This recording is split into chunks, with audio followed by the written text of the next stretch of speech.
ജര ഒരു രാക്ഷസിയാണെങ്കിലും മനുഷ്യർക്ക് ഉപകാരിയാണ്.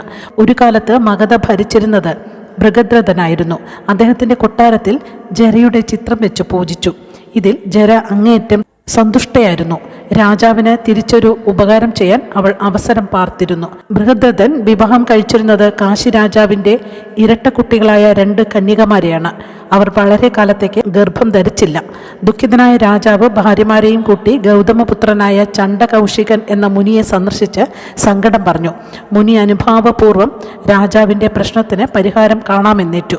അടുത്ത് തന്നെ ഒരു വൃക്ഷം നിന്നിരുന്നു. അതിൽ നിന്നൊരു മാമ്പഴം പറിച്ച് പൂജിച്ച് രാജാവിന് നൽകി. അദ്ദേഹം അത് 2 പത്നിമാർക്കുമായി പകുത്തു നൽകി. അവർ അത് ഭക്തിപൂർവ്വം കഴിക്കുകയും ഗർഭിണികളാവുകയും ചെയ്തു. രാജാവും പത്നിമാരും വളരെ സന്തോഷത്തോടെ കൊട്ടാരത്തിലേക്ക് തിരിച്ചുപോയി. രാജ്ഞിമാർ യഥാകാലം പ്രസവിച്ചെങ്കിലും അർദ്ധശിശുക്കളെയാണ് അവർക്ക് ലഭിച്ചത്. ആ അർദ്ധശിശുക്കളെ കൊട്ടാരത്തിന് വെളിയിൽ എറിഞ്ഞു കളഞ്ഞു. ജര എന്ന രാക്ഷസി ഇതെല്ലാം കാണുന്നുണ്ടായിരുന്നു. രാജകുടുംബത്തെ സഹായിക്കാൻ ഇതിലും നല്ല അവസരം വേറെ ഉണ്ടാകില്ല. അവർ ആ അർദ്ധഭാഗങ്ങൾ കയ്യിലെടുത്ത് കൂട്ടിയോജിപ്പിച്ച് അത് പൂർണ്ണ രൂപത്തിലുള്ള ഒരു ശിശുവായി തീർത്ത് കുഞ്ഞിന് ജീവനും നൽകി. കുഞ്ഞ് കരയുന്നത് കേട്ട് അമ്മമാരും രാജാവും വെളിയിലേക്ക് ഓടി വന്നു.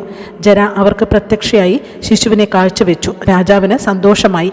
ജരയെ പൂജിച്ചാരാധിച്ചു. ജര കൂട്ടിച്ചേർത്തവൻ എന്ന അർത്ഥത്തിൽ ആ കുഞ്ഞിന് ജരാസന്ധൻ എന്ന പേരിട്ടു. ആ കുഞ്ഞ് വളർന്നു വന്ന് മഗധാധിപതിയായി. ജരാസന്ധൻ എന്ന പേരിൽ പുരാണത്തിൽ കുപ്രസിദ്ധനായത് ഈ ശിശുവാണ്.